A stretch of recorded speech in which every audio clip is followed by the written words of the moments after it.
ኢትዮጵያን ፖለቲካ በእንደዚህ አይነት መልኩ እንኳን አየሁት አያለው ብዬ ተስፋ ማድረግ ያላቅም ነበር።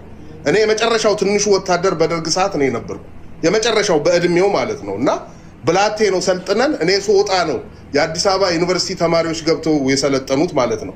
የመጨረሻው ሰዓት ላይ የሰለጠን ሰልጣኞች ነንና በዚህ ዘመን የውትድርና ነገር ውትድርና ሳይንስ ሆኖ በእንደነኛ አይነት ጀነራሎች ሲመራ ማየት አየር ኃይል በእንደዚህ አይነት ዘምኖ መካናይዝዱ ዘምኖ ማየት ከዚህ በላይ የሚያስደስት ስለ ሀገር ጉዳይ የለም።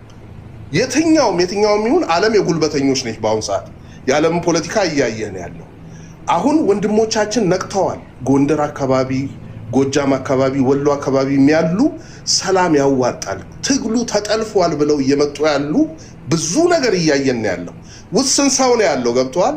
ውስን ሰው ነው የቀረው አሁንና ያው ስም አልጠራም ቲክታክ ላይ ነው ያለው አሁን ፋኖ ያለው ብትነኛው በጣም ከፍተኛ ጦር ያለው ፋኖ ቲክታክ ላይ እንጂ መሬት ላይ የለም። እስክንድር ይገደል እየተባለ ለትግሉ ዋጋ ሲከፍል የነበረ ሰውዬ 3 አመት ሙሉ ቢሳካም ባይሳካለትም እንደዛ መከራውን ሲበላ የነበረ ሰውዬ ብድግ ብለህ አሜሪካን ሀገር ቁጭ ብለህ ስለ በረሃ ስለ ትግል ምንም የማታውቀው ሰውዬ እስክንድር ይገደል ስትል ትግሉ የቱ ጋር ነው ያለው?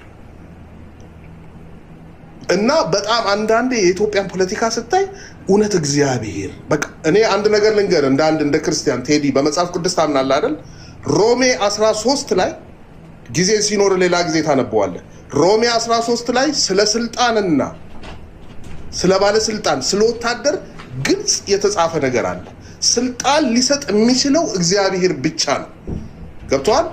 ባለስልጣንን መቃወም እግዚአብሔርን እንደመቃወም ነው ብሎ እዛ ጋር የተጻፈ ነገር አለ። ብዙ ነገሮችን ይደረድራል። እንደ አንድ ክርስቲያን ነው ማወራ እና እንደ መጽሐፍ ቅዱስ ቃል እንደሚያክሰውም ሳይሆን እንደ ተማሪ ነው ማወራልህና አንዳንዴ አንተ አብይ ጥሩ ስለሆነ አይደለም ባለስልጣን የሆነው